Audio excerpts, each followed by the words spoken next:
sicariato, toda esa parte. ¿Han visto cuando un disparo en la cabeza de una persona que lo común? ¿Han visto cómo al toque sale la sangre? Cualquier cantidad de sangre sale. Acuérdense por qué, porque mire, 15% del gasto cardíaco va así por ahí. Entonces, esto por ejemplo ustedes han visto tan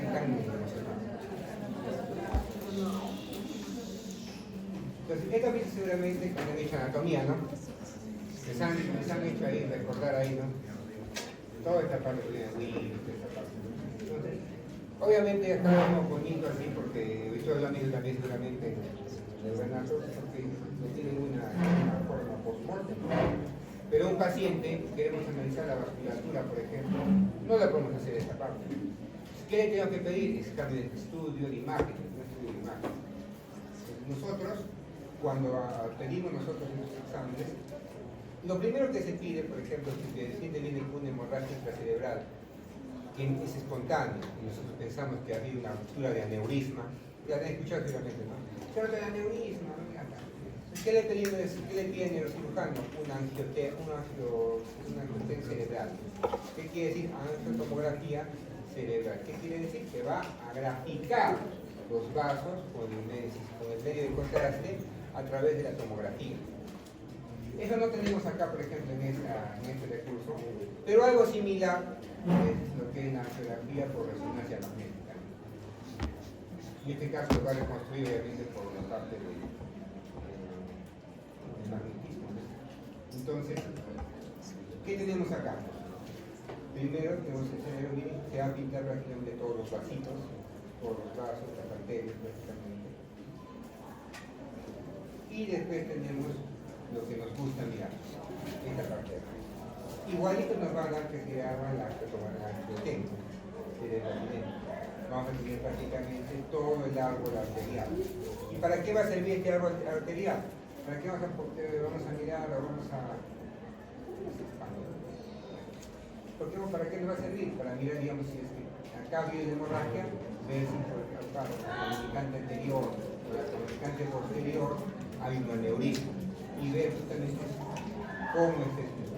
Acá, de un lado, de otro lado, para poder mirar justamente todas las ubicaciones de las arterias. ¿Quién hace esa reconstrucción? La computadora, junto con el tecnólogo médico que va a hacer esta reconstrucción. Entonces, digamos, no se mira bien, por ejemplo, acá parece que hay un poquito de dilatación, parece un aneurisma fusiforme, ¿no? Parece, no parece. Entonces, algo más fidedigno para poder ver en la parte de las arterias. Entonces, el neurocirujano dice, no es concluyente. Vamos a pedir una panarteriografía. ¿Y qué es la panarteriografía? Mira acá, es prácticamente la arteriografía cerebral. ¿Qué quiere decir? ¿Cómo se va a realizar este estudio?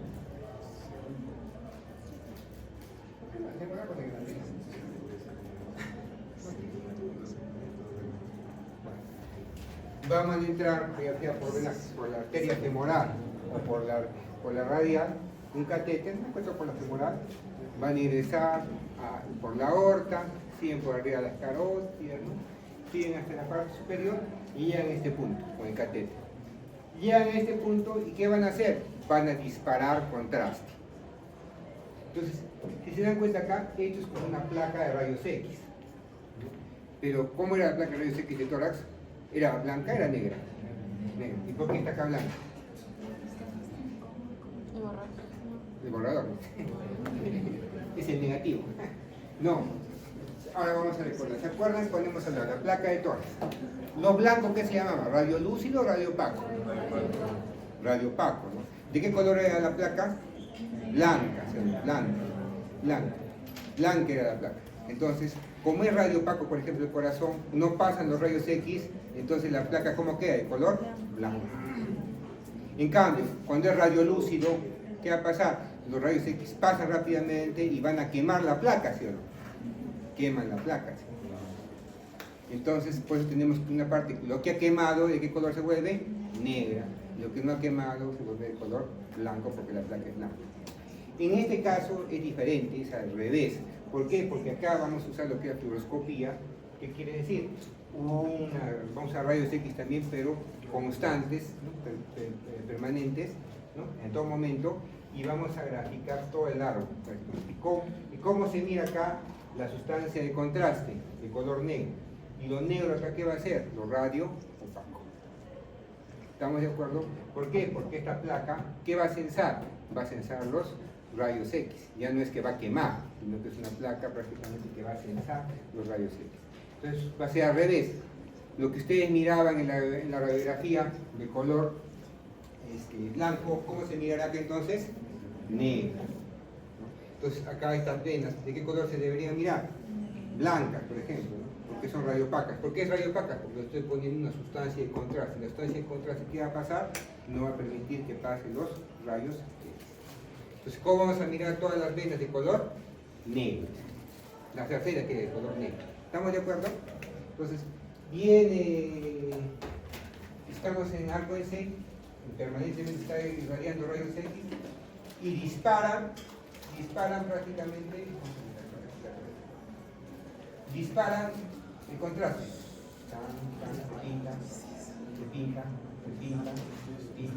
Se pintó todo el árbol arterial, ¿sí o no? Después, ¿qué sigue? Capilares, y después venas, y regresa a la vena. ¿Entendieron? Dispararon el contraste. ¿Por dónde va a ir? Por la parte arterial. ¿Cómo va por la parte arterial? ¿Qué va a pasar?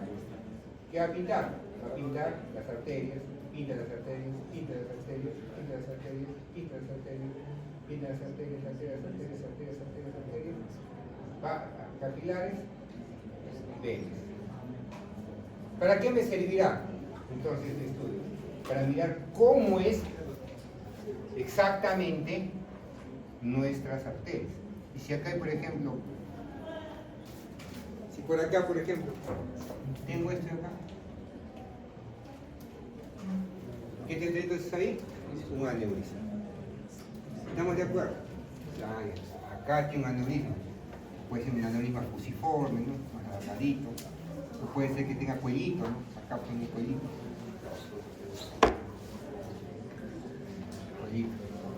¿Qué tiene ahí? Un aneurisma. ¿Estamos de acuerdo? Entonces, para eso va a servir la palateografía. ¿Han comprendido esta parte? ¿Está bonito? Sí o no, bonito, interesante, ¿no? Entonces ahí puedo mirar todas las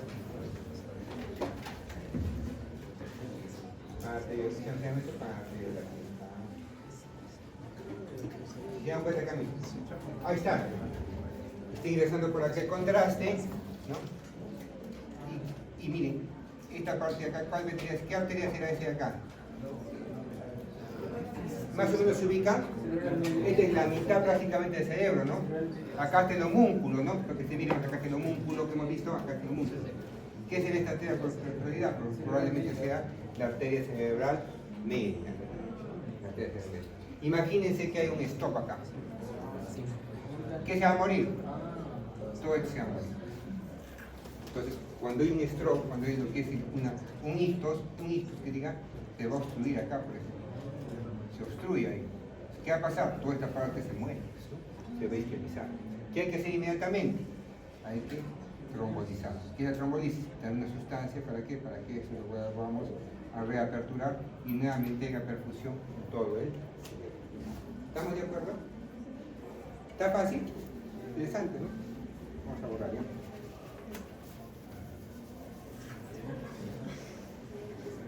Entonces, si acá queremos tener arteria cerebral media,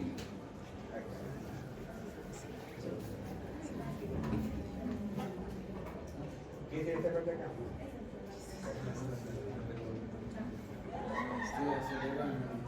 Arteria cerebral media. Lo que hemos dicho donde se va a obstruir prácticamente. Terrible, ¿no? Ojalá que nunca nos pase una de esas cosas ni a nosotros ni a nuestros familiares, ¿no? Y genera todo el tipo de problemas. ¿Se ha comprendido para qué sirve este tipo de estudios? Muy bien. Sigamos.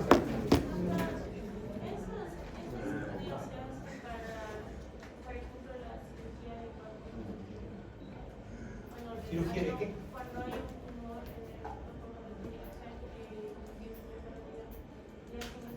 Es diferente, por ejemplo, se puede hacer, ¿no? Por ejemplo, a veces, por ejemplo, hay tumores en el carotidio y es terrible, porque como tiene justamente ese aparato donde viene ahí los baroreceptores, cuando un paciente le operaron justamente ese aparato, hizo hipotensión, hizo una inestabilidad hemodinámica, ¿no? Pero lo más terrible, por ahí pasa la carótida, ¿sí? Imagínense que se tiene que clampar prácticamente la carótida. Si clampo la carótida es como clampar esto. Toda esta parte del cerebro se puede morir, ¿no? Tiene que hacerse un bypass, etcétera, ¿no? Para esas personas. Para dicho se pasó una residente mía, le han operado de eso del seno carotídeo. Pero de alguna manera podemos hacer este estudio para mirar justamente las ramificaciones, ¿no? Cómo está prácticamente la arteria, ¿no? De verdad, tienes razón. Voy a traer esa tomografía, ¿no? Me has hecho por dar. Para que ustedes miren.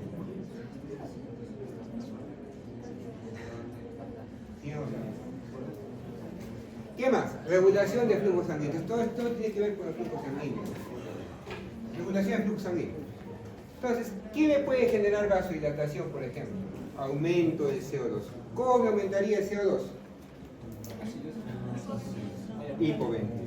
Entonces, imagínense un paciente con una hemorragia intracerebral aneurismática, se ha roto la aneurisma. ¿Cómo pasa generalmente en las rupturas de aneurismas? Está que la persona normal, ¿no? De repente siente un dolor fuerte en la cabeza, ¡ay, duele! Que es el dolor que nunca jamás ha sentido en su vida, un dolor intenso, y ¡toc! Se desmaya. ¿Por qué pasará eso? Como se ha roto el aneurisma, ha habido un sangrado. Al haber un sangrado, ¿qué va a pasar? Hay un efecto de masa en el cerebro. Aumenta la sangre fuera de la arteria. ¿Y qué va a pasar? Va a aumentar la presión intracraniana. Y si aumenta la presión intracraniana, ¿qué va a pasar con la perfusión cerebral? ¿Va a aumentar o va a disminuir? Va a disminuir. Y si disminuye, ¿qué vamos a tener? Hipoxia. Y si hay hipoxia, ¿qué hemos dicho que pasa en hipoxia? Hay ausencia de excitabilidad. Listo. ¿Qué hace el cuerpo inmediatamente? ¿Se queda tranquilo o se queda tranquilo? No, se queda tranquilo. Inmediatamente hay reflejo que se llama de Cushing que dice, ¿y qué hace en el toque? Comienzo a tener hipertensión arterial. Comienzo a elevar la presión arterial. Y si eleva la presión arterial, ¿qué va a pasar? Mayor presión arterial media. Si hay mayor presión arterial media, ¿qué va a pasar? Mayor perfusión cerebral. Si hay mayor perfusión cerebral, ¿qué va a pasar? Nuevamente la persona despierta. Entonces, las personas que tienen las rupturas de imagínate qué pasa. Comienzan con normal. Dolor de cabeza intenso, se desmayan y después recuperan la conciencia muchas veces. A veces no recuperan para nada. Si es severa la hemorragia, no recuperan nunca más. Entonces, ahora, imagínense que no recupere la conciencia. Está. ¿Qué va a pasar? ¿Va a poder ventilar bien? ¿Qué tipo de insuficiencia respiratoria habrá? ¿Tipo 1, tipo 2, tipo 3, tipo 4? ¿En cuál de las insuficiencias respiratorias hay hipoventilación y la ventilación está alterada? En la 2, ¿no? ¿En la 1 qué es? Hipoxemia. ¿En la 2 qué es? Hipercapnia. ¿En la 1 qué está alterado? El parénquima. ¿En la 2 qué está alterado? La ventilación. ¿Se acuerdan? En la 2 entonces, ¿qué pasaba? Había disminución de oxígeno y que también había aumento de CO2, no ventilaría. Entonces ahí tenemos, aumento del CO2. ¿Y el aumento de CO2 a qué nos va a llevar? A acidosis. ¿Y la acidosis que tenemos? Aumento de bilirrubina.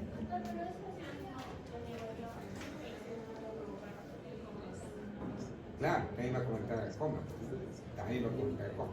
Es por eso que cuando nosotros tenemos que se llama mayor cantidad de acidosis que se llama en la parte de CO2, fomenta más el coma. Como he dicho nosotros, pues cuando comienzan los pacientes con retenedores de CO2, comienza a aumentar el CO2, comienza a aumentar el CO2, comienza el CO2, ¿qué va a pasar con el paciente? Se duerme y hace sueño eterno, hemos dicho, narcosis por CO2. Y parte es porque va a estar en una acidosis justamente respiratoria. Y esa acidosis respiratoria, ¿qué nos va a llevar también? A aumento de hidrógeno. En ambos casos, por ejemplo, ¿qué nos va a llevar? A vasodilatación. Y esa vasodilatación, por ejemplo, cuando va a empezar a dilatarse nuestro vaso, ¿a qué nos va a llevar? Que haya más cantidad de sangre en nuestro cerebro, ¿sí o no? Pero ya también había sangre extra de sangrado. Si hay sangre extra de sangrado y con la vasodilatación más sangre llega al cerebro, ¿qué va a pasar con la presión intracerebral? ¿Va a aumentar o va a disminuir? Va a aumentar. ¿Nos conviene o nos conviene? No nos conviene. Terrible. ¿Qué más? Mira, la hipoxia, menos cantidad de oxígeno. ¿A qué nos va a llevar? A vasodilatación, lo que hemos dicho, ¿no? Los mismos tejidos va a pasar eso, ¿no? Cuando hay una hipoxia, ¿cómo se dice? Vasodilatación con intención de que llegue más sangre y que llegue más cantidad de oxígeno. Entonces, la hipoxia, el paciente que se llama ahí con su hemorragia cerebral, que se ha desmayado, ¿qué va a tener? ¿Va a respirar adecuadamente? No va a tener una buena ventilación. ¿Su saturación estará normal? Probablemente esté como 85, 84, saturación, una cosa, ¿no? Porque está respirando poquito. ¿Cómo va a estar? Menos cantidad de oxígeno. ¿Qué va a generar? Más vasodilatación. ¿Esa más vasodilatación qué nos va a llevar? Al final, que el paciente tenga mayor presión intracerebral. ¿Y la mayor presión intracerebral a qué nos va a llevar? A menor perfusión de presión y perfusión cerebral. ¿Y eso a qué nos va a llevar? A más daño. Entonces, por eso que rápidamente, cuando los pacientes llegan con ese estado, ¿qué hay que hacer? Revertir. ¿Cómo revertirían la hipoxia? ¿Cómo revertirían la hipoxia? Dándole oxígeno nomás, pues, le ponen su canulita binasal y ya está, de 84 lo llevan a 95 de saturación. Ya revertir. Y después, ¿qué va a pasar? Si está el paciente que no puede respirar, está reteniendo CO2, ¿qué tienen que hacer? Ventilarlo al paciente. Lo intuban al paciente, lo ponen el ventilador mecánico, le barren el CO2 y le ponen prácticamente CO2 en 40. ¿Arreglé esto o no? Ambos, ¿qué van a hacer? Pues que prácticamente va a haber vasoconstricción, disminuye la presión intracerebral. ¿Cómo se llaman eso? Medidas de neuroprotección. Entonces, ahí viene una pregunta para ustedes. Miren, acá está el gráfico de Guyton, ¿no? Dice, con 40 de CO2, miren, prácticamente está prácticamente en 1 prácticamente el flujo sanguíneo cerebral. Está normal. Si yo aumento el CO2, ¿qué va a pasar con mi flujo sanguíneo cerebral? Va a aumentar. Y si yo disminuyo el CO2, ¿qué va a pasar? Va a disminuir el flujo sanguíneo cerebral. Entonces, ahí viene una pregunta. A un paciente que esté neurocrítico, que esté con TEG, que esté con un ACV, que esté con una hemorragia intracerebral traumática, lo que ustedes vean, el legítimo que ustedes vean, ¿dónde nos conviene tener el CO2? ¿Acá? ¿Acá o acá?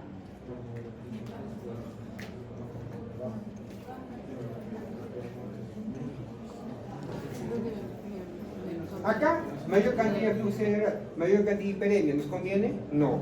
Acá, menos flujo sanguíneo cerebral, más hipoxia, menos cantidad de nutrientes, ¿nos conviene? No. Entonces, por eso las guías de manejo de neurocríticos, ¿qué indican? Tener el paciente en normocap. Lean ahí, busquen en ChatGPT, normocap. ¿Qué quiere decir? Llevar el CO2 normal. Ahora viene la pregunta, ustedes tienen un paciente con policromalizado, con hemorragia, con todas esas cosas, con acidosis, por otro tipo de acidosis, por la hemorragia interna. ¿Ustedes creen que lo va a llevar a 40 así bien bonito? Bien difícil es muchas veces. Lo ideal es llevarlo acá. Pero lo real es que muchas veces es difícil llevar ese punto. Pero ya se han dado cuenta que en ambos puntos es peligroso tenerlo cerebral. Sigamos avanzando. Entonces vamos a mirar que tenemos un sitio donde nosotros vamos a regular prácticamente nuestro flujo, nuestra perfusión cerebral y una amortiguación prácticamente. ¿Dónde va a estar completamente tranquilo el cerebro? Prácticamente, como dice, entre 60 y 50 milímetros de mercurio de PAM. ¿Qué es la PAM? Presión arterial. Entonces ya espero que se vayan acordando cómo se hace la PAM. ¿Cómo se hace la PAM? ¿Cuál es la fórmula? 2 veces la diastólica más la sistólica entre 3, ¿no? ¿No se acuerdan? No me acuerdo, pero no me acuerdo. Son tecnológicos ustedes. Van ahí, pam, lo buscan ahí, pam. Entonces, borramos. ¿Qué presión tienen ustedes? 110. 110, 70, han sacado mucho, ¿no? Su presión. ¿Cuánto tienen de PAM? 83. 83, ¿está en este rango? Sí. ¿El flujo sanguíneo cerebral está autorregulado? Sí. ¿Dónde no va a estar autorregulado? Miren, con una PAM menos de 60. Ahora, ¿se acuerdan de la PAM de 60? ¿Dónde también nosotros usamos PAM de 60 para que sea feliz el órgano? El riñón. Es por eso que cuando estamos en shock, cuando tenemos una presión, ¿qué quiere decir en shock? ejemplo, un paciente que venga a la emergencia, hemos dicho cuánto tiene de presión, 70-40 de presión, triste la vida. ¿Cuánto tiene de PAM? 50. ¿Está autorregulado o está regulado? Acá está, no. ¿Y en qué punto cae? Miren cómo está, está de bajada el flujo sanguíneo cerebral. Entonces ese paciente que tiene 70-40 de presión va a tener menos flujo sanguíneo cerebral. Y si tiene menos flujo sanguíneo cerebral, ¿cómo va a estar el paciente? ¿Lúcido? ¿Bien? Y después que vienen los chocados, vienen que se están prácticamente durmiendo, no jubilados, a veces el sopor, porque están pues justamente en este punto, ¿no?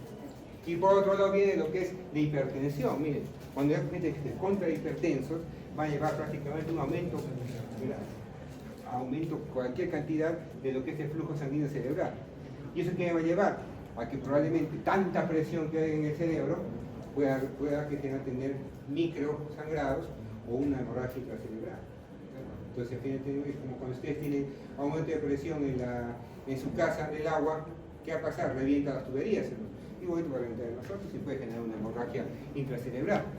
Cuando pasa eso, ¿cómo se llama? Una emergencia hipertensiva. Pero, ¿está comprendida esta parte? Más o menos de cuánto prácticamente nuestro cerebro va a regular el flujo sanguíneo cerebral. Después que tengo que hablar de líquido cefalorraquídeo. Ya ustedes lo han visto, les han dicho, ¿no? El micro dice, no el micro han dicho esta parte. Han dicho nuevamente. ¿Cómo es de 150 metros de compresión constante va a tener prácticamente el líquido cefalorraquídeo? Va a tener la función como amortiguador. ¿Cuánto se va a formar por día? 500 mililitros de líquido cefalorraquídeo por día. ¿Dónde se va a formar? ¿Y dónde se va a resolver? En la diócesis a la comunidad. Entonces, cualquier cosa que me obstruya la reabsorción me va a seguir produciendo, ¿sí? Y si se obstruye la reabsorción, ¿qué va a pasar? Va a generar lo que conocemos como hidrocefalia. ¿Qué me puede obstruir la velocidad de aracnoideas? Por ejemplo, una meningitis nos puede llevar a eso, sí. Puede ser que va a ser por el barrio título. Un sangrado, una hemorragia. ¿Qué va a pasar? Sangre. ¿Va a poder filtrar por las velocidades aracnoideas? No, va a taparlas. Y si las tapa, ¿qué va a generar? Una hidrocefalia. Muchos de los pacientes que tienen una hemorragia subaracnoidea, justamente subaracnoidea, ¿qué va a generar? Que se obstruye la reabsorción y comienzan a tener lo que es hidrocefalia. ¿Qué más tengo que recordar? La presión. La presión más o menos va a ser de 3 centímetros de agua o 10 milímetros de mercurio, que más o menos va a ser similar a lo que es la presión intracraneal. Más o menos va a ser similar a la presión intracraneal. Porque miren, esto está en comunicación con esto, esta comunicación con esto, comunicación con esto y comunicación hacia abajo, pues. Entonces, más o menos la misma presión que vamos a tener en la parte lumbar va a ser la presión intracerebral, ¿eh? Más o menos va a ser similar.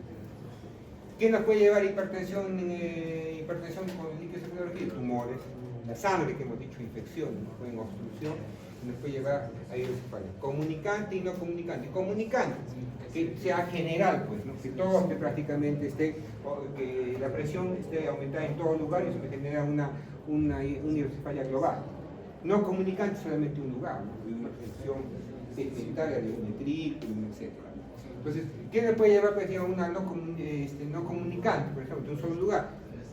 Van a estudiar el próximo año un parásito interesante. ¿Cómo se dice parásito? El neurocisticerco, por ejemplo. El neurocisticercosis puede.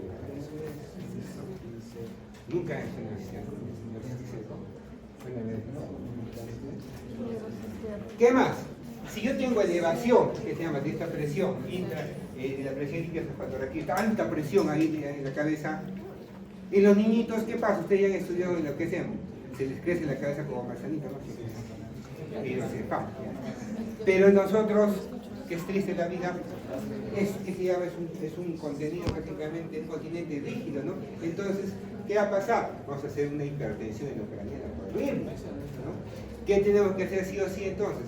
Ponerle una antenita de vinil, ¿no? Un tubito para que pueda salir por ahí, que se llama líquido cefalorraquídeo. Ese tubito, ¿cómo se llama? Derivación. Un tubito que se llama los ventrículos, ¿para qué? Para que por ahí salga el líquido cefalorraquídeo. ¿Cómo se llama eso? Derivación. Entonces, ¿qué será DVP y qué será DVE?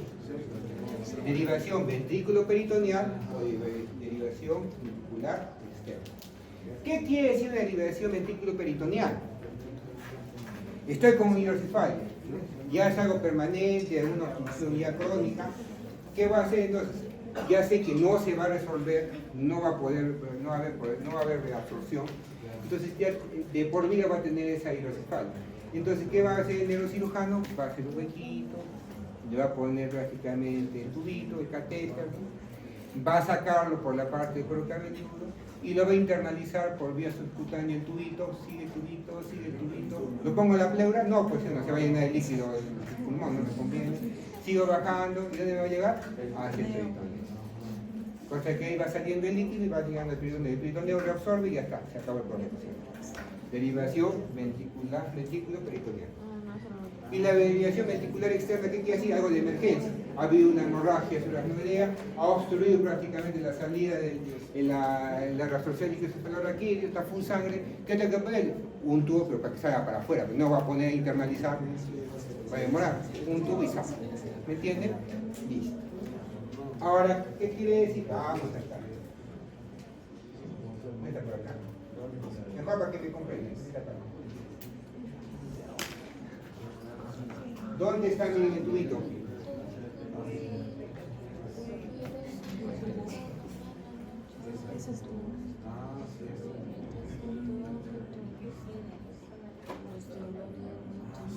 ¿Se me da cuenta? Fácil, ¿sí o no? Ahora mira, corte coronal, que les gusta mirar el libro. Te le han hecho un hueco acá, por ahí pasa. ¿Y dónde va? Ya han puesto su antecedente de vinil, ¿no? Ahora lateral. ¿Han visto? Ahora sí me han comprendido. Ya. Si es algo crónico va a ser peritoneal, no va a ser más tiempo, va a ir a ser un. Si es algo agudo, por ejemplo, ahorita, una hemorragia, pero externa no. ¿Está claro? ¿Fácil, sí o no? ¿Saben dónde mirar? No. Entonces, ¿dónde esas hemorragias subaracnoideas, por ejemplo? En ese espacio subaracnoideo va a haber sangrado, entonces no va a haber reabsorción y me llevan justamente este tipo de problemas. Y otra forma, por ejemplo, hablando de líquido cefalorraquídeo, por ejemplo, ¿qué podemos hacer? El análisis del líquido cefalorraquídeo. ¿Qué van a hacer con el paciente? El paciente está empezando en una meningitis, por ejemplo. ¿Qué van a hacer? La punción lumbar, la famosa punción lumbar. Entonces, acá miren, el paciente está bien dobladito, bien bonito. ¿Ustedes creen que un paciente que esté encefalopático, un paciente que está con una meningitis, está probablemente con muchos temblores, capaz con espasticidad por el problema de tener motoneurones, va a estar así bien bonito? No, tiene que haber otra persona ahí que la agarre, ¿no? Es una persona que esté ahí al costado, que prácticamente la ponga en posición fetal y ponemos en esta posición para que podamos ingresar prácticamente con la aguja y poder alcanzar justamente el líquido cefalorraquídeo. Porque ya es ese nivel, porque acá arriba recién termina la médula, no vamos a maniobrar prácticamente la médula. ¿Estamos de acuerdo? Pues con esto podemos tener esa muestra, ¿no? Y mandarla a analizar. Entonces, acá también, los que quieran leer más, acá tienen un artículo muy interesante, justamente que habla esta parte, ¿no? ¿Qué tendremos acá? ¿Qué será de derivación ventricular externa? Ya han visto cómo se va viendo el tubito, acá y se va para acá. Y será prácticamente un sistema de graduación. Esto tiene un sistema de graduación, con la intención de ver a qué presión prácticamente voy a tener al paciente, y cuando se eleve de esa presión, ¿qué va a pasar? Va a empezar a gotear y salir líquido cefalorraquídeo, ¿no? Esto tenemos que hospital, sí, ¿no? Acá te digo. Se pone. No sé por qué le cuesta atrás. Esto vamos a ver la próxima clase.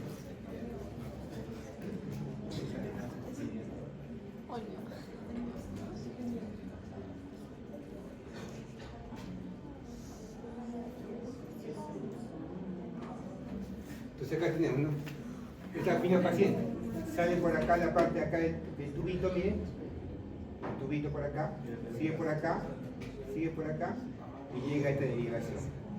Y esta derivación prácticamente está graduada, ¿te das cuenta? Según lo que tenemos de presión.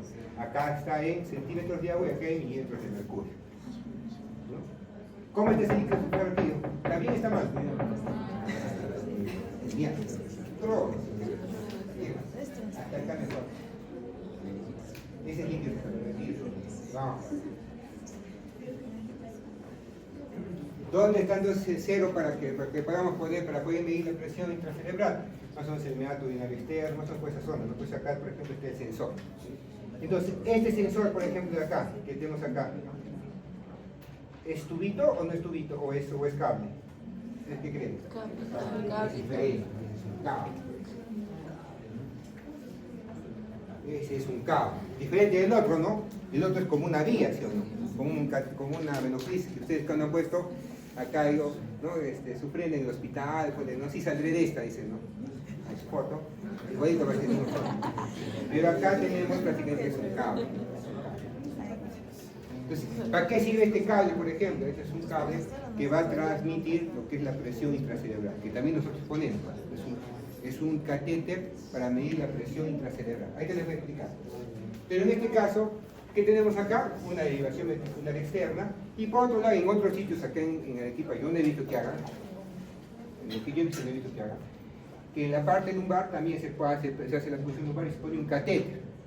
Y por ahí podemos tener un drenaje lumbar. ¿No? Un drenaje lumbar y podemos llevar también a esta parte. Este artículo habla de las HCA, por ejemplo, ¿no? Manejo de lo que es el ganglio suprarrenal, que salió ahora último, no es julio, creo que. No, menos. De agosto, y nos habla, ¿no? Habla de la presión, de la presión en la derivación ventricular externa y la presión en el eje lumbar. ¿Se acuerdan que hemos dicho que prácticamente debe ser similar? Exactamente, 18, acá ¿cuánto tiene? 17, prácticamente similar. ¿Por qué va a ser similar? Porque prácticamente va a estar conectado, pues sí o no todo. Cuando no hay mucha diferencia, en menos de 5 minutos de mercurio, indica que prácticamente está abierta toda la vía prácticamente, ¿no? Habrá algunos casos donde la sangre, por ejemplo, tape el acueducto de Silvio, ¿y qué va a pasar? No va a haber prácticamente información para abajo. Entonces acá va a tener una presión y acá arriba va a tener otra presión, ¿no? Pero cuando está prácticamente similar, bien, 18, 17 minutos de mercurio, prácticamente está igual. Entonces está comunicado todo el líquido cefalorraquídeo, ¿o no está comunicado? Sí está comunicado. Fácil, ¿sí o no? Sigamos. Entonces acá 0 point de presión intracerebral.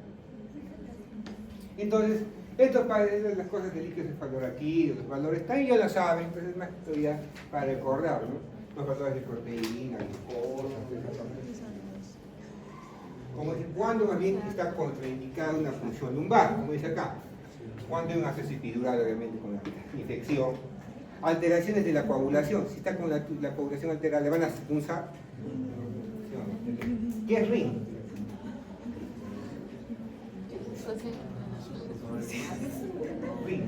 El ring es con hecho por la moneda del ring. Ustedes no conocen. Antes había los teléfonos públicos, ustedes iban y compraban los rines. Compraban un ring que era una moneda canalada fluorescente. Y con ese ring recién iban al teléfono y recién que se han llamado. Así era. Yo te he conocido los rings, ¿no? Tengo que dar rings. Pero este ring, ¿qué es ese ring? INR no puede. INR. ¿Qué es el INR? Tiene protrombina, ¿no? Tiene normalizado. ¿Cuánto es lo normal? De 1 a 1.2, ¿no? O sea, si es más de 1.4, ¿qué estado del paciente? Probablemente está con un trastorno de coagulación, ¿sí o no? ¿Cuánto tenía que estar el INR para que esté anticoagulado el paciente con warfarina? De 2 a 3. 2 a 3. Si está en 1.4, está medio anticoagulado, pues, entonces puede sangrar. Pues, plaquetopenia, obviamente si le punzo para sangrar. Pues, signos de herniación. ¿Qué quiere decir? ¿Qué pasa si el paciente tiene una severa hipertensión endocraniana? Hipertensión endocraniana. Y yo le punzo, como es comunicante todo, ¿qué va a pasar? menos presión acá, porque voy a estar punzado, y acá va a estar más presión. ¿Qué va a pasar? ¿Dónde va a querer salir el cerebro? Por acá atrás, ¿sí? Va a querer salir con toda la fuerza para atrás, ¿sí? Y si quiere salir con toda la fuerza para atrás, ¿cómo es el agujerito de atrás? Chiquitito. ¿Quién está ahí exactamente? El tronco. ¿Qué va a pasar con mi tronco? Lo voy a presionar y voy a pasar a mejor vida, ¿sí? Entonces, por eso hay que tener cuidado. Edema de papila, que es cuando hablamos de edema, ustedes van a hacer semiología, cuando hagan edema de papila es un signo que nos va a decir que el paciente tiene una hipertensión endocrina. ¿Estamos de acuerdo? Entonces ahí, por ejemplo, no puedo usar el paciente. Entonces ahí viene el clásico cuadro, ¿no? Para diferenciar lo que son los tres tipos de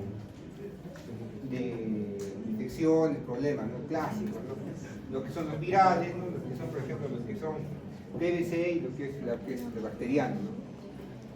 ¿Cuál va a ser generalmente la definitoria? Lo que es la glucosa, pues, generalmente si es bacteriano PVC, la glucosa ¿cómo va a estar?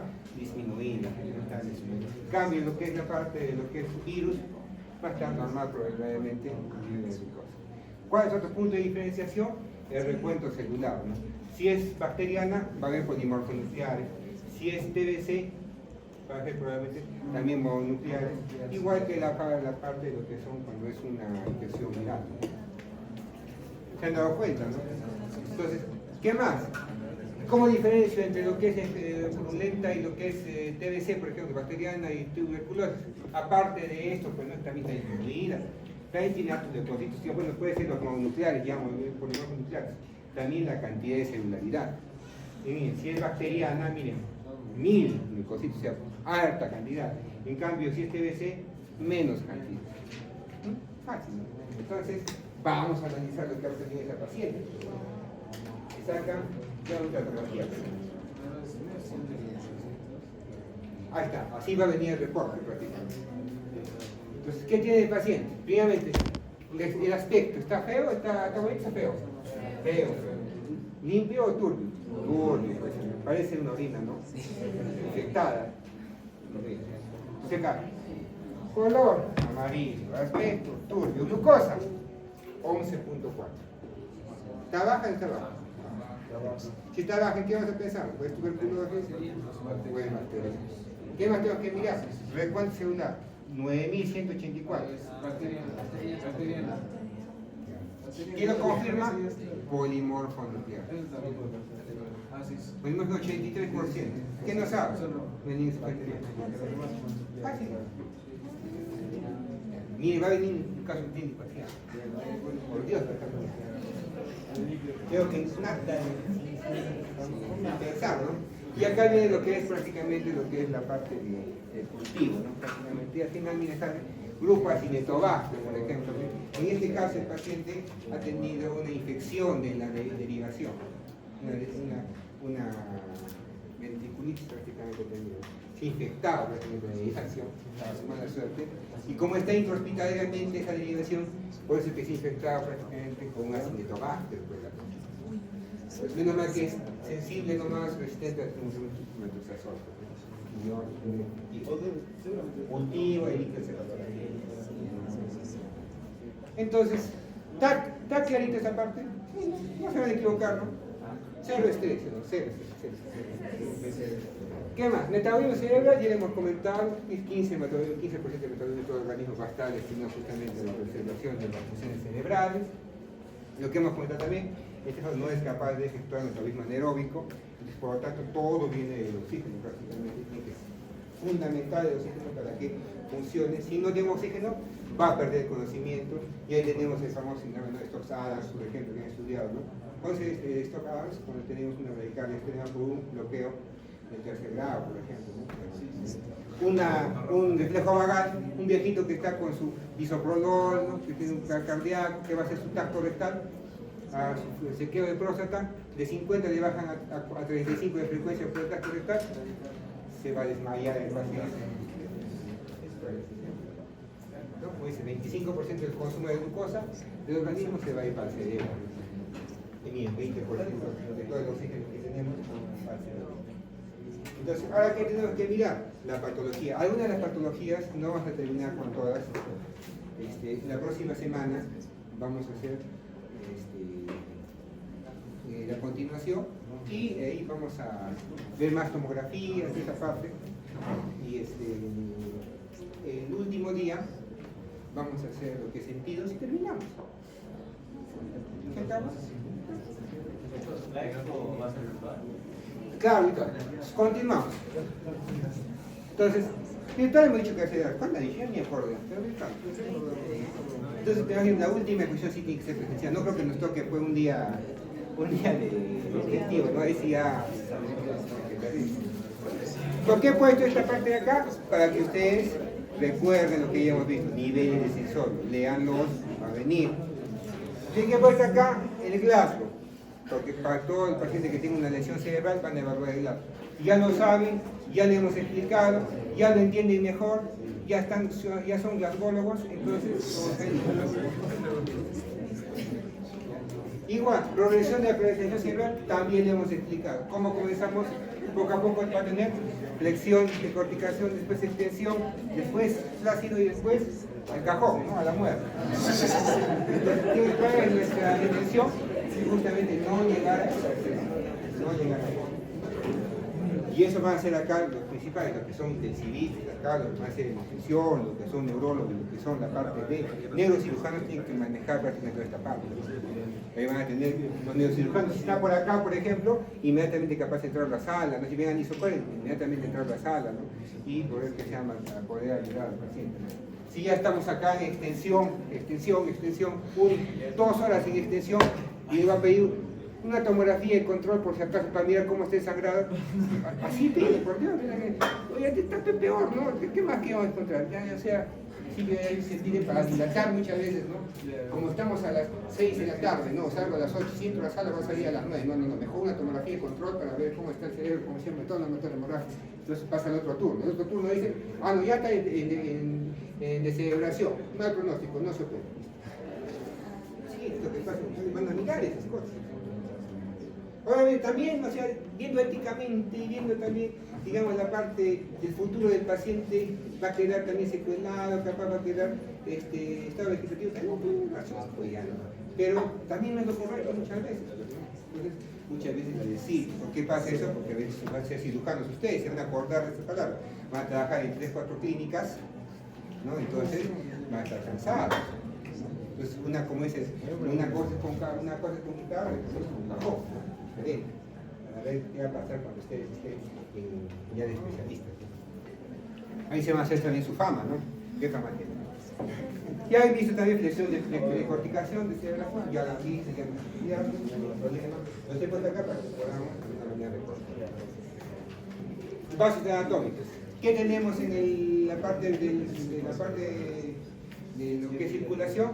Vamos a tener lo que es el sistema arterial. Han visto que el sistema carotídeo para tener la mayor cantidad de sangre. Han visto, ¿no? en la panateografía, la mayor cantidad de sangre. Igual es proselín para que puedan ahí jugar, ¿no? Venoso, ¿no? Como dicen, para el seno venoso, donde la venosa página de toda la sangre, cualquier alteración del seno venoso también puede tener problemas. Imagínense que se trombose, una trombosis del seno venoso. ¿Va a poder retornar la sangre? ¿Y cómo estará la presión intracerebral? Elevada, ¿no? Hipertensión intracerebral. Sistema eléctrico cefalorraquídeo, función similar al sistema linfático que hemos comentado, prácticamente va a estar respondiéndose con un eléctrico que llevar a una hidratación. Entonces, acá que tenemos que recordar, pues, relación entre volúmenes, presiones, flujos y resistencia. ¿De qué se acuerdan eso? De cardio, ¿sí o no? Nuevamente, ¿no? Qué bonito, interesante. Entonces, ahí viene la opción de Monro-Kelly. ¿Quién es la opción de Monro-Kelly? Que vamos a tener un continente y un contenido. El continente que tenemos es una bóveda craneana rígida, ¿no? Inextensible, nosotros inextensibles, ¿no? Y el contenido que vamos a tener, 3 cositas importantes: parénquima, la sangre y el líquido cefalorraquídeo. Y la sangre que vamos a tener acá, dos tipos de sangre: la sangre venosa y la sangre fácil. Entonces, acá vemos justamente esa relación. ¿Qué quiere decir? Que tenemos en un estado normal, ¿qué vamos a tener? Nuestro parénquima, nuestra sangre arterial, la sangre venosa y el líquido cefalorraquídeo. ¿Estamos de acuerdo? ¿Qué va a pasar? cuando comenzamos a aumentar progresivamente la presión intracerebral. Va a comenzar a compensar. ¿Y cómo yo compenso? ¿Por qué digo que está aumentando acá la presión intracerebral? Miren, porque tenemos una masa. Aquí es una masa. Esa masa que puede ser sangre, esa masa que puede ser, como es tumor, esa masa que puede ser un edema, o sea, se ha infartado el cerebro, y ¿qué pasa cuando se infarta? Se hematiza. Entonces, ¿qué vamos a tener? Una compensación. ¿Y qué es más rápido compensar? ¿Qué dice la literatura con el libro encefalorraquídeo? Que rápidamente, ante cambios de presiones, se abren más prácticamente las velocidades y vamos a tener más reabsorción, ¿sí? Entonces, ¿qué va a tener? Más reabsorción. ¿Qué va a perder? Líquido encefalorraquídeo. Entonces, han visto las tomografías que han sido mostrando los pacientes que tenían bien bonitos sus surcos, ¿no? Y los pacientes que tenían edema, ¿tenían surcos o no tenían surcos? ¿Y por qué no había surcos? Porque ¿qué hemos perdido ya? Líquido encefalorraquídeo. ¿Estamos de acuerdo? Vamos perdiendo el líquido encefalorraquídeo. ¿Estamos compensando o no? Estamos compensando. Sigue. Se sigue creciendo el hematoma, no lo operan pues los neurocirujanos. Sigue creciendo. Entonces, ahora, ¿cuál es el otro punto que va a compensar? Con la sangre venosa. Entonces, boto más sangre venosa. Boto toda la cantidad de líquido encefalorraquídeo. Es por eso que en las tomografías han visto las que tienen más hipertensión, ¿tienen ventrículos laterales? No, prácticamente es un hilito, no tiene nada. Ahí vamos a ver otras tomografías después. No hay. Ya no hay líquido encefalorraquídeo, y ya tampoco hay sangre venosa. ¿Qué nos queda botar? La sangre arterial. Y si boto la sangre arterial, ¿qué va a pasar? Ya no va a haber perfusión cerebral. Y si no hay perfusión cerebral, ¿a qué va a llevar? A arresto cerebral. ¿Y arresto cerebral a qué va a llevar? A la muerte encefálica. ¿Cuál es la intención entonces? No llegar justamente a esto. ¿Se han dado cuenta? Entonces, ¿cuál es la presión intracerebral normal, más o menos? Unos dicen de 5 a 15, otros dicen de 10 a 20, otros dicen... Lo importante que es que hablamos de hipertensión intracraneana cuando la PIC es más de 20 milímetros de mercurio. Cuando ya es más de 20 milímetros de mercurio la PIC, hablamos de una hipertensión endocraneana. ¿Y por qué sería importante este 20? Ahorita vamos a mirar. ¿Por qué ese 20 se cumple el corte? Hay que tener mucho cuidado con eso.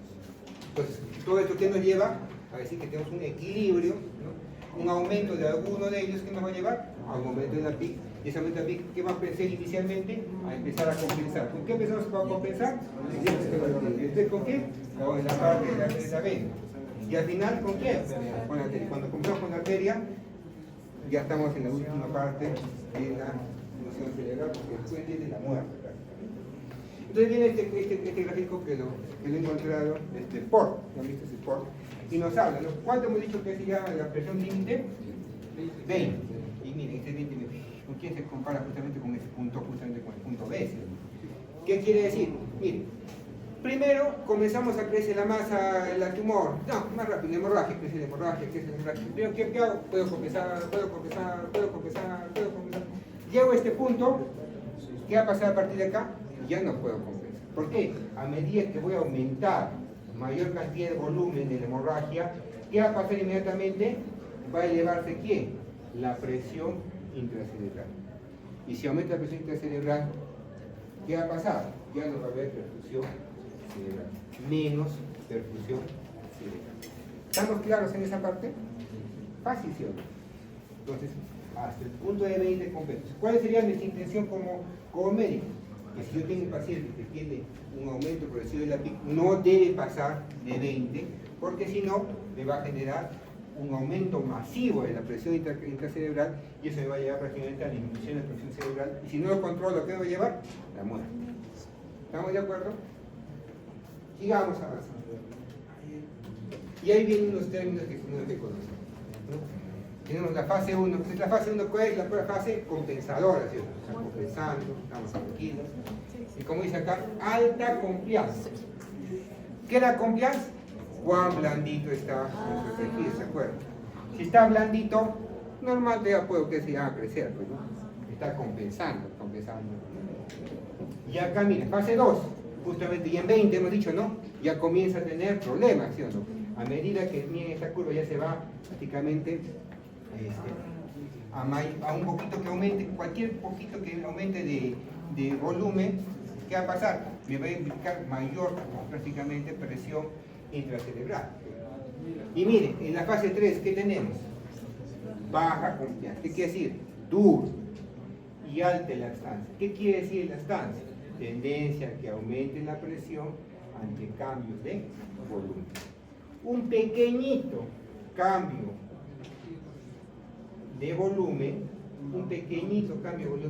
miren cuánto de cambio de presión ha generado. Gran cambio de presión. ¿Estamos de acuerdo? Entonces, ahí viene la pregunta. Un paciente con muerte encefálica, ¿en dónde estará? ¿Acá, acá o acá? ¿Fase 3? En la fase 3. Acá, ¿cierto? O sea, miren, si comenzamos a elevar la cantidad de volumen completa de todo el cerebro, está lleno de sangre, ¿cómo está la PIC? O sea, que volando, pues, ¿no? Y si está volando, ¿va a haber una presión, una PAM que pueda superar esa PIC? No, nunca va a llegar a la perfusión. Entonces, triste la vida, no hay nada de sangre, riego sanguíneo en el cerebro y va a estar en muerte. ¿Está claro esta parte? Fácil, ¿sí? ¿Qué vamos a compensar primero? Líquido cefalorraquídeo aquí, después la parte venosa, después la sangre arterial, y ya no puedo compensar más. ¿Qué va a pasar? Al final, ¿qué va a llevar? La negación y la muerte. Ya vamos a avanzar. Entonces acá viene presión de perfusión cerebral, que hemos estado hablando. Entonces, otra vez vamos a hacer la fórmula. Entonces, ¿qué nos tenemos que acordar? La presión de perfusión cerebral, ¿a qué es igual? A PAN menos la PIC. ¿Qué era PAN? Presión arterial. ¿PIC qué es? Presión intracerebral. ¿Cuál es lo normal más o menos? De 50 a 60 milímetros. Entonces vamos a ver un paciente X y Z. Un paciente, a ver, vamos a mirar. A ver. ¿Cómo hallamos primeramente? ¿Cómo hallamos la PAM? Para que se acuerden, ahí está el plan. Les pongo para que no busquen. Eso nosotros lo hacemos mecánicamente. También hay PAM. Vamos a mirar un paciente. ¿Cuánto tiene un paciente de presión, digamos ustedes? Una presión. 150. ¿Parece? 150. 150. Sí, esa es la 70. Calcular. ¿Cuánto tiene de pan? 60. ¿Cuánto tiene de pan acá? 60. 100. Acá tiene 76 milímetros de mercurio. PIC. ¿Cuánto es la PIC normal? Ya pongámosle 10. ¿Sí o no? 67 menos 10. ¿Cuánto sale? 57. ¿Está dentro de este límite? Sí. ¿Estamos de acuerdo? Perfecto. Pero ¿qué pasa si esta persona ahorita está en su moto? Ustedes no capaz de eso, porque Dios no quiera. ¿No? Se cae de cabeza. ¡Pah! Se tequea y comienzan a hacer un hemorrágico. Comenzamos a aumentar esto. Ya no está en 10. ¿En cuánto está ahora? En 20.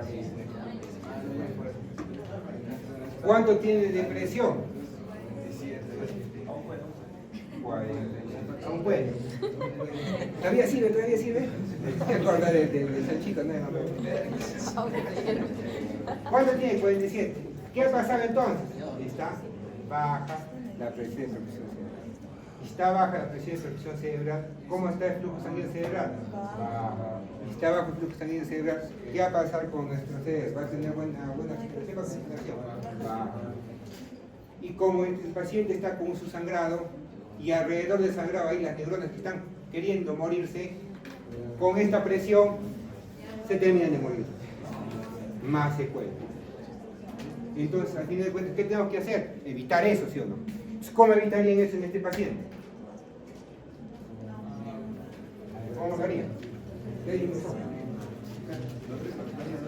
Por un lado, o aumento la PAM o disminuyo la PIC. O ambos, ¿sí o no? Entonces, vamos. ¿Cómo aumento la PAM? Aumentando la presión arterial. ¿Y cómo aumento la presión arterial? Vasopresoria, le puedo poner noradrenalina. Aumenta. Otra forma, fluidos, ya dicen, líquidos, fluidos.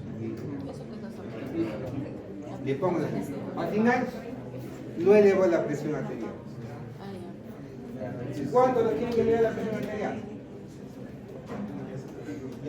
Ya han puesto pues una adrenalina, yo de 130, 80. ¿Cuánto tiene ahora entonces? 97. 97. ¿Cuánto tiene entonces de presión cerebral? 77. ¿Aún está alto o no está alto? Nada. ¿Decimos aumentar la presión arterial? ¿Qué hacemos entonces? ¿Cómo disminuimos la PIC? Se hace un hueco, dice acá. Ya está bien. ¿Ese hueco cómo se llama? Una craniectomía descompresiva. Y le saco la cabeza craneal y sala, viene el neurocirujano, creo, tengo un hueco y acá está el problema. Ya, muy bien, viene el neurocirujano, le hace prácticamente, ¿no?, su craniectomía descompresiva y por ahí pum, sale el cerebro, ¿no?, y disminuimos la PIC. Ya, craniectomía descompresiva. De frente, a 10 se ha ido la PIC. ¿Mejoré o no mejoré? Ahora, otra forma de disminuir la PIC. Otra forma de una craniectomía descompresiva. Otra forma.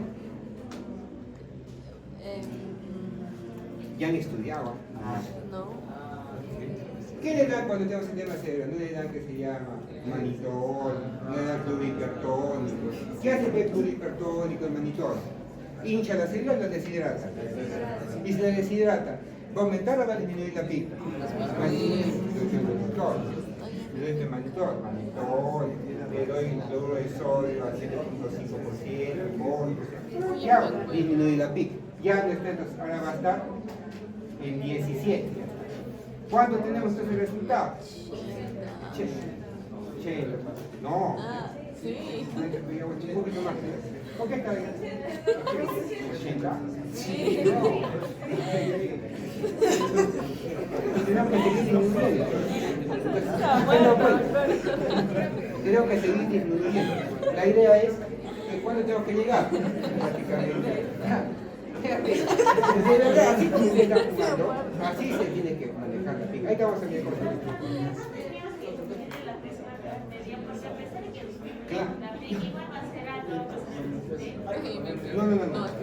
El problema que se llama la parte va a ser cuando tú me dices bien, si yo aumento la presión arterial media, pues porque mi pique estaba alto. Pero si ya yo le confieso que sea pues tener una craniectomía descompresiva y comienzo a bajar esta parte, tengo que bajar la PAM. Tengo que bajar la presión. Yo no puedo estar en 130, me bajar un poquito más.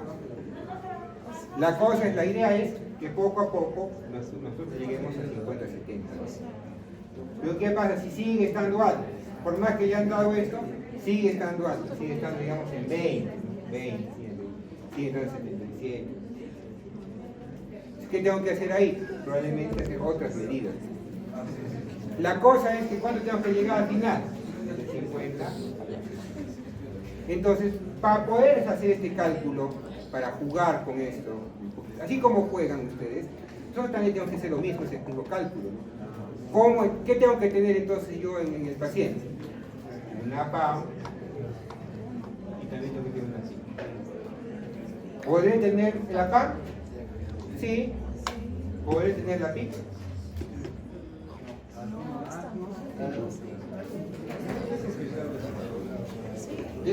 ¿Puede o no puede? Sí, se puede. Entonces, ¿qué le colocamos al paciente? Un catéter PIC. Le pongo un catéter PIC. Entonces, ¿cuál es el catéter PIC? El cablecito. Este cablecito. Ese catéter PIC. Este catéter PIC. Yo le pongo ese catéter. ¿Estamos de acuerdo? Le pongo ese catéter. Ahí vamos a mirar cómo se pone. ¿Estamos de acuerdo? Ya. La cosa es que ustedes van a ver qué medidas tengo que hacer para bajar la PIC. Craniectomía descompresiva. ¿Qué más otra medida puedo bajar la PIC? Manitol. Otra, dolor hipertónico. Otra, fenobarbital, por ejemplo, tiopental. El coma barbitúrico también nos puede llevar a una disminución de la PIC. Otra forma, como dice su compañera, si el paciente está aumentada la PIC porque tiene una hidrocefalia, ¿qué le va a poner? Una elevación ventricular externa. ¿Está claro? Y si no puedo con esto, también ¿qué voy a hacer? Jugar con la A.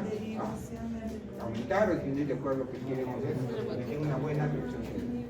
De acuerdo a eso, ¿qué sale? Sale esta parte de acá, flujo sanguíneo cerebral.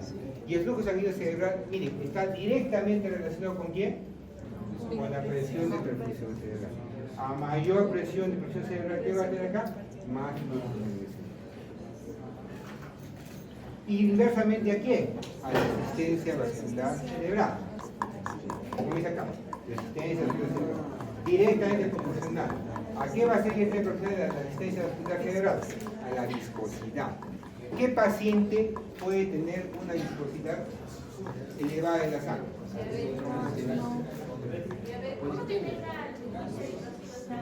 Una poliglobulia. Una poliglobulia. Entonces, un paciente con poliglobulia, ¿qué va a pasar? Va a tener más resistencia. Si tiene más resistencia, ¿qué va a pasar con el flujo? Menos flujo. Y si tiene menos flujo, ¿va a haber buena irrigación? No. ¿Qué va a acontecer con poliglobulia? Están con mareos, cefaleas, ¿no? Otra que nos lleve que haya mayor viscosidad. Ya puede ser un poquito de, pero no tanto. Más que la diabetes, los triglicéridos. Escuchó ustedes, tiene dislipidemia, está con mareo, está con náuseas, hasta los triglicéridos porque puede estar alto. Entonces, ¿por qué? Entonces, si está alto, ¿qué quiere decir? La sangre está prácticamente pura grasa, ya está. Si está pura grasa con alto lípido, ¿va a estar viscosa o no va a estar viscosa? Va a estar viscosa. Si está viscosa, ¿qué va a pasar? Va a haber mayor resistencia vascular cerebral. ¿Qué va a pasar con el flujo sanguíneo cerebral? Menos flujo sanguíneo cerebral. Y si hay menos flujo sanguíneo cerebral, ¿qué va a pasar con el paciente? Va a tener problemas de irrigación. Puede estar mareado, puede estar que se quiere caer. ¿Se han dado cuenta de esa parte? Y ahí viene justamente, pues, ¿no? De esta parte que somos. Como dice acá abajito, fines terapéuticos para mejorar el flujo sanguíneo cerebral, o mejor la presión de perfusión cerebral, o el calibre de los vasos, ¿no? Porque es una vasodilatación. Cuando yo hago una vasodilatación, por ejemplo, ¿qué va a pasar si es una vasodilatación? ¿Cómo va a estar la resistencia vascular cerebral? Disminuida. ¿Y está disminuida? ¿Cómo va a estar el flujo sanguíneo cerebral? ¿Conviene o no conviene? A veces me conviene y a veces no. Hay que ver según la patología que tenga cada uno. Entonces, acá nosotros, por ejemplo, este es el último PIC que hemos colocado nosotros. Este es el monitor PIC que tenemos acá en la UCI. Entonces, acá está el cablecito. Entonces, hacemos la craneostomía y ese cablecito prácticamente que se pone. Entonces, vamos a mirar acá.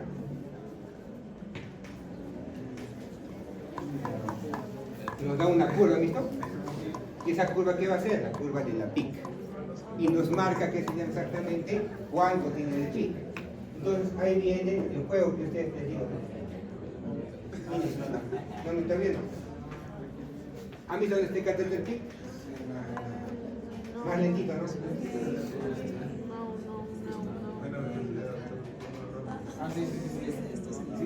Mejor así. Y acá está el hemorragia. ¿Han visto, no? Alrededor de la hemorragia, ¿qué hay? Negrito. Ese negrito es el que se quiere recuperar con buena perfusión. Si no le da buena perfusión, esos negritos se van a morir. Y más lesión. Y costadito. No lo pueden encontrar en la tomografía. Le grabó los que escuchan el caso residente. Acá está la hemorragia, acá está lo negro que es la isquemia que está generándose. ¿Y dónde viene el catéter PIC? Ahí. Está bien, no te muevas, no te muevas.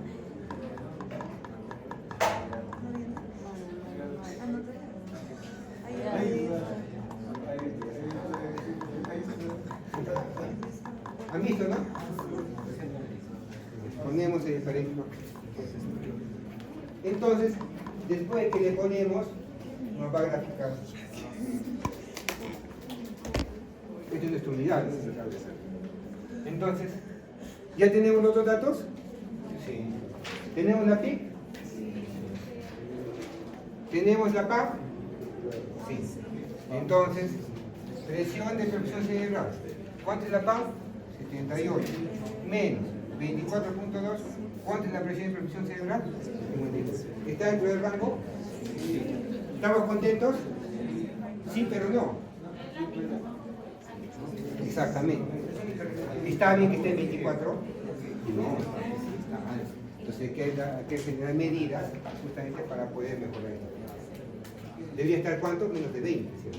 En 24 esté. ¿Te has dado cuenta? Entonces nosotros así podemos. Entonces, ahora sí podemos poner una pregunta sobre eso. No. ¿Cómo que no? Está fácil. Bueno, ¿qué más tenemos que ver acá?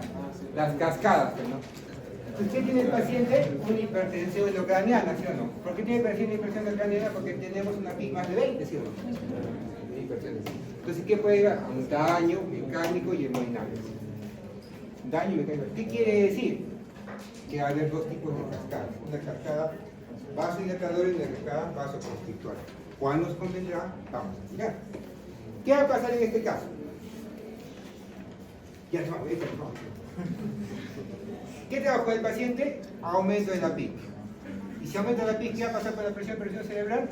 Disminuye. Y si disminuye la presión cerebral, ¿qué hace el cerebro? Tiene menos perfusión. Si hay menos perfusión, hay un poco de hipoxia, ¿sí? Y si hay hipoxia, ¿qué hace la hipoxia en el cerebro? ¿Vasoconstricción o vasodilatación? Vasodilatación. Y si hace vasodilatación, ¿qué va a pasar si los vasos están más grandes? Acumulan más sangre.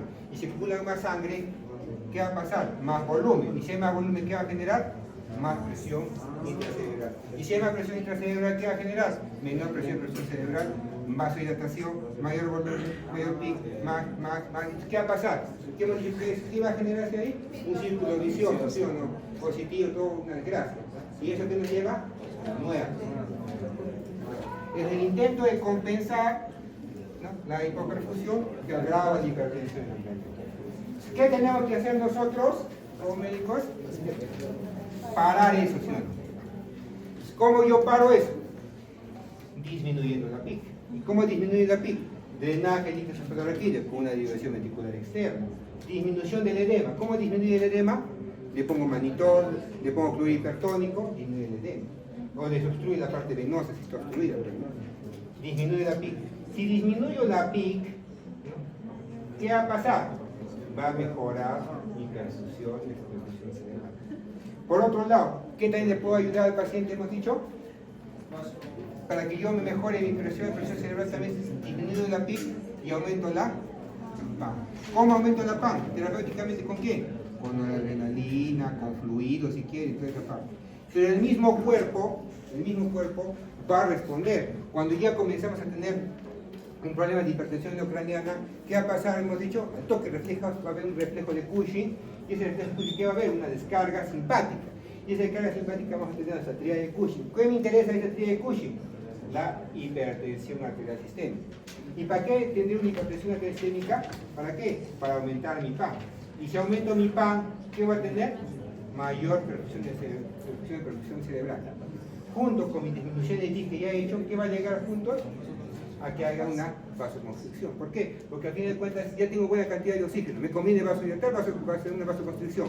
Vasoconstricción. Y si hay vasoconstricción, menos volumen sanguíneo cerebral. Y si hay menos volumen sanguíneo cerebral, menos PIC. ¿Me conviene o no me conviene? Me conviene. Entonces, está en nosotros tenerlo acá o tenerlo acá al paciente. Si el paciente está ahí en Cotahuasi, por ejemplo, el paciente, si hay cornea vector y está con TEG el paciente, ¿qué le tendrán que poner al paciente? Tendrán que tener una buena presión arterial, ¿sí? ¿Qué pasa si lo traen con 80-40 de presión? Triste la vida, ¿sí? 80-40 de presión ya está por impotencia. ¿Cómo va a estar la PAN? Disminuido. ¿Va a haber una buena perfusión cerebral? No. Ya le pone fluido, ya le he puesto fluido, ¿sabes? Le he puesto fluido, yo, ¿cuánto le he puesto? 300 de cloruro. 300, ¿eh? 300 mil, no tiene nada, ¿no? Doctor y nada en la proyecto. No he hecho nada. Triste. ¿Le has puesto cloruro hipertónico? ¿Le has puesto meditol? No, no tengo. ¿No le has puesto cloruro hipertónico? No, no tengo. No tengo 115. No tienes hipersodio, sí tengo. ¿No puede preparar? Ah, lo podía preparar, ¿no? Y si me lo trae hipotenso, lo trae sin terapia antiedema, y estamos en esta cascada. Entonces viene desde Cotahuasi, no todo, y todo con la familia, entonces llega acá al hospital, entonces nosotros ¿qué hacemos? Viene con un severo daño cerebral, simplemente viene para procura y para la donación de órganos, porque ¿qué va, la gente con una lesión cerebral a qué va a ir? A la muerte cefálica. Al final de cuentas vamos a dar capaz soporte a ese paciente para que vaya a lo que es torturación. ¿Se han dado cuenta desde dónde comienza prácticamente el manejo de estos pacientes? ¿Está clarita? Está clarita. Entonces, al final de cuentas, como dice, ¿qué va a llevar a generarme hipertensión intracraneal? Líquido cefalorraquídeo que tenemos, hidrocefalia. Si hidrocefalia, ¿qué le vamos a poner? Una derivación ventriculoperitoneal o una derivación ventricular externa. Si hay, el parénquima se comienza a hinchar, tenemos un edema cerebral. Y para edema cerebral, ¿qué le voy a poner? Terapia antiedema. Monitor con cloruro de cartón al 3%, al 7.5% mejor. A 1 mililitro por kilo de peso y al portal. ¿Qué más? Lesión con efecto de masa. Tumor. Cáncer. Cáncer. Volumen sanguíneo. Y si es cáncer, ¿qué tipo de edema nos va a dar? Por ejemplo, en este caso, edema citotóxico o vasogénico. Vasogénico. Se le da, por ejemplo, dexametasona, corticoides. ¿Cuándo vamos a mirar eso? La próxima semana. Entonces, volumen sanguíneo, igual, alteraciones de flujo sanguíneo cerebral, ¿no? Trombosis, por ejemplo, seno venoso, ¿no? ¿Qué pasa si es trombosis seno venoso, por ejemplo? ¿Va a poder eliminar la sangre? No, no va a poder que sea retirada sangre del cerebro, va a estar en una expulsión. ¿Qué va a pasar? Aumento de la presión intracraneal. Lesiones ocupantes de espacio, hematomas, lo que se cae en una contusión hemorrágica, ¿no? Los que han tenido una ruptura de aneurisma van a ocupar prácticamente un espacio entre el cerebro y se va a generar una hipertensión endotelial. ¿Está clarito? ¿Les ha gustado? ¿Han aprendido? Muy bien. Ahí nos vamos a quedar y vemos la próxima semana. Y estamos listos, ¿no? Listos, jóvenes. Ahí nos quedamos a disfrutar. Vamos.